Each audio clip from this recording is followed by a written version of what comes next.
Hit দিতে হলে সর্বপ্রথম মেশিন, যদি এই ধরনের কেউ মেশিন থাকে তাহলে এটা অলরেডি আসলে হিট দেওয়া আছে কিছু। আপনার হিট হতে হবে 180 আর সময় দিবেন 60 সেকেন্ড।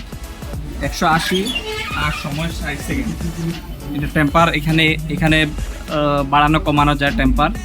এর সময় হলো গিয়ে 60 সেকেন্ড আর টেম্পার উঠতে হবে 180।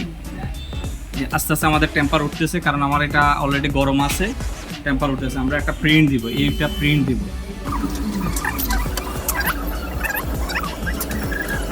কিন্তু খেয়াল করতে হবে এটার উপর একটা কিন্তু পলিথিন থাকে, এবার নখ দিয়ে পলিথিনটা উঠাবে। মাছ নিয়ে এই ধরনের একটা পলিথিন থাকবে, এইভাবে দড়ি দিয়ে টান দিয়ে উঠালে পলিথিনটা উঠবে। এই শীটের উপরে পলিথিনটা উঠাবেন, তারপরে এটা মাছ মতো এটা এইভাবে করে খেয়াল করতে হবে এটার উপরে একটা পলিথিন থাকে, এবার নখ দিয়ে পলিথিনটা উঠাবে। বসে দেখবেন যে এখানে একটা পলিথিন থাকে। 180 সেকেন্ড হয়েছে কিনা, টান দিয়ে উঠালে মোটামুটি কাছাকাছি চলে আসছে। এই শীটের 177 পলিথিনটা উঠাবেন। আমরা 180 সেকেন্ড পর্যন্ত 77 উঠলেও হবে, অসুবিধা নাই।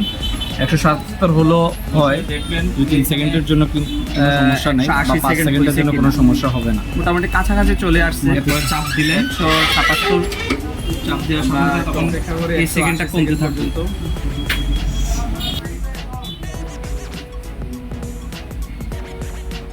177 উঠলেও হবে, অসুবিধা নাই।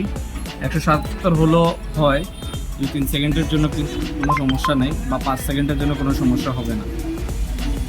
এরপরে চাপ দিলেন, চাপ দেওয়ার সাথে সাথে তখন এই সেকেন্ডটা কমতে থাকবে।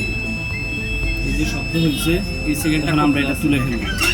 60 সেকেন্ড থেকে কমতে এই যে তুলে ফেললাম। এখন আমরা প্রিন্টটা সরাবো। খুব গরম, কিন্তু সাবধানের সহিত কাজ করতে হবে। কমে 0-0 হবে, শব্দ করবে, তখন আমরা এই যে প্রিন্টটা হয়েছে আমাদের কাঙ্ক্ষিত প্রিন্টটা যেটা করার কথা ছিল, এই যে প্রিন্টটা করে ফেলছি। ঠিক আছে, এই যে দেখেন আমরা প্রিন্টটা হয়ে গেছে। ধন্যবাদ।